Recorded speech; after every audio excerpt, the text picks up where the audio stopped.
A chilling discovery: Soviet missiles in Cuba. The world was suddenly thrust into a state of heightened alert. The grainy black and white photographs told an alarming story. These images, though lacking in colour, were vivid in their implications. Taken by an American U-2 spy plane, they revealed the unmistakable presence of Soviet nuclear missiles on the island of Cuba. The clarity of these photographs left no room for doubt. Just 90 miles off the coast of Florida, these weapons posed an existential threat to the United States. The proximity was terrifying, bringing the spectre of nuclear war to America's doorstep. It was October 1962, and the world watched with bated breath as two superpowers stood on the brink of nuclear war. The tension was palpable, a global audience held captive by the unfolding drama. The discovery of the missiles sent shockwaves through the Kennedy administration. The president and his team were thrust into a crisis that demanded immediate and decisive action. The presence of Soviet nuclear weapons so close to American shores was unthinkable, a direct challenge to US security and a major escalation of the Cold War. The stakes had never been higher. President John F. Kennedy and his advisors faced an unprecedented crisis. They had to navigate a perilous path, balancing the need for strength with the imperative to avoid catastrophic conflict. The fate of the world hung in the balance. The options were stark. Each choice carried profound risks and potential consequences. A military strike to eliminate the missiles could provoke a full-scale nuclear retaliation. The spectre of mutual destruction loomed large. Diplomacy seemed equally fraught, with the risk of appearing weak in the face of Soviet aggression. Yet, it was a path that had to be considered. For 13 tense days, the world held its breath as the two superpowers engaged in a dangerous game of nuclear chicken.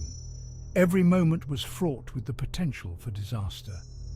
The Cuban Missile Crisis, as it became known, was a defining moment of the Cold War.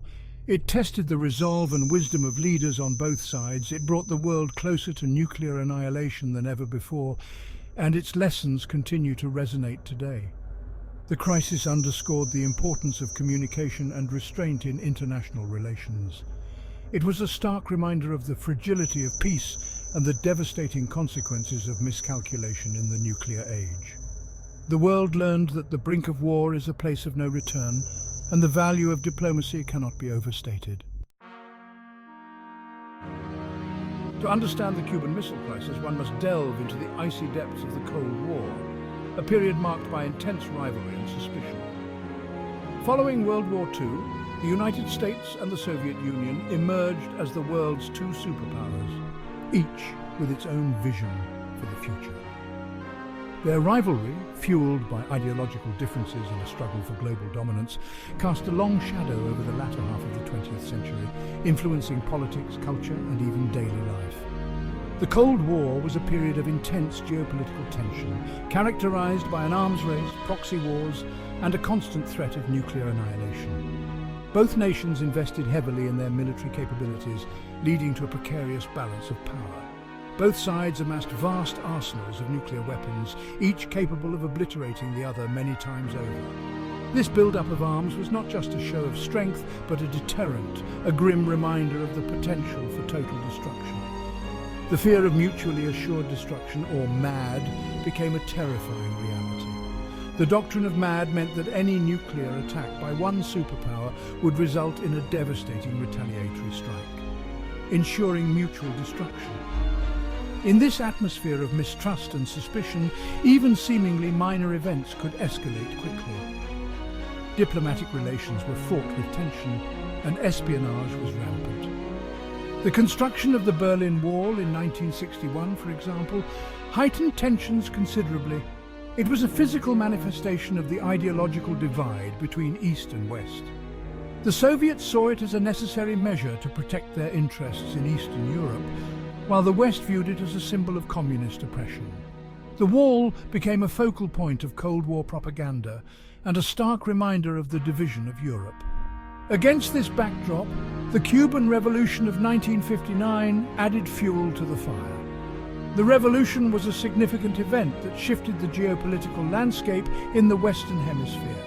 Fidel Castro's overthrow of the US-backed Batista regime and his subsequent alliance with the Soviet Union shifted the balance of power in the Western Hemisphere. This new alliance brought the Cold War to America's doorstep. The United States, already wary of Soviet influence so close to its borders, viewed Castro's Cuba with growing alarm. The presence of a Soviet ally just 90 miles from Florida was seen as an existential threat, setting the stage for one of the most dangerous confrontations of the Cold War. The discovery of Soviet missiles in Cuba on October 16, 1962, ignited a crisis that would grip the world for 13 agonizing days. President Kennedy, faced with an unprecedented threat, assembled a group of advisors known as the Executive Committee of the National Security Council, or EXCOM, to chart a course of action. The options on the table ranged from diplomatic pressure to a full-scale invasion of Cuba. Some advisors, like General Curtis LeMay, argued for immediate military action, believing that a nuclear strike was inevitable if the missiles were not removed. Others, like Robert Kennedy, the Attorney General and the President's brother, urged caution and a negotiated settlement. As the days turned into nights, the world watched and waited, holding its breath. The tension was palpable. Families huddled around their radios and televisions, desperate for news. Schools conducted duck-and-cover drills, preparing for a nuclear attack that seemed all too real. On October 22nd, President Kennedy addressed the nation in a televised speech.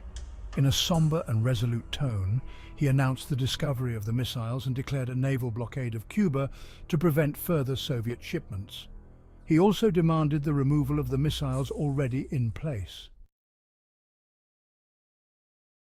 Section 4. Brinkmanship and back channels averting Armageddon. With the world on the brink of nuclear war, both sides engaged in a dangerous game of brinkmanship.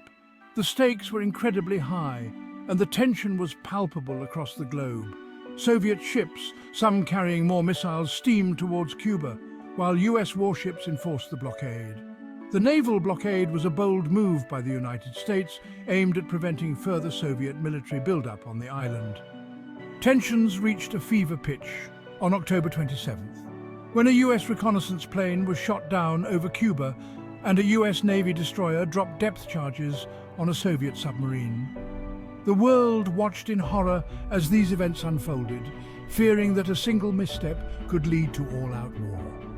Behind the scenes, however, diplomatic efforts continued. Diplomats and leaders worked tirelessly to find a peaceful resolution, knowing that the fate of the world hung in the balance. Secret back channels of communication were opened between Washington and Moscow, with Robert Kennedy playing a key role. These covert discussions were crucial in de-escalating the situation and finding common ground. President Kennedy and Soviet Premier Nikita Khrushchev exchanged letters, each trying to find a way out of the crisis without losing face. The correspondence was tense and fraught with the potential for misunderstanding, but it was also a lifeline to peace. As the world held its breath, a breakthrough finally came. The intense negotiations and back-channel communications had paid off. On October 28th, Khrushchev announced that the Soviet Union would dismantle the missiles in Cuba and return them to the Soviet Union. This announcement was a significant step towards de-escalation and averted the immediate threat of nuclear war. In exchange, the United States agreed not to invade Cuba and, in a secret agreement, to remove American Jupiter missiles from Turkey. This quid pro quo was a delicate balancing act, ensuring that both superpowers could claim a measure of victory. The Cuban Missile Crisis was over. The resolution of the crisis marked a turning point in the Cold War, demonstrating the importance of diplomacy and communication in averting disaster. The world breathed a collective sigh of relief. The immediate danger had passed, but the lessons of the crisis would resonate for years to come. The crisis had been averted, but the world had come perilously close to nuclear war. The Cuban Missile Crisis remains a stark reminder of the thin line between peace and catastrophe, and the critical role of diplomacy in maintaining global stability. Section 5. Agreement and Aftermath. A new era of communication. The resolution of the Cuban Missile Crisis marked a turning point in the Cold War.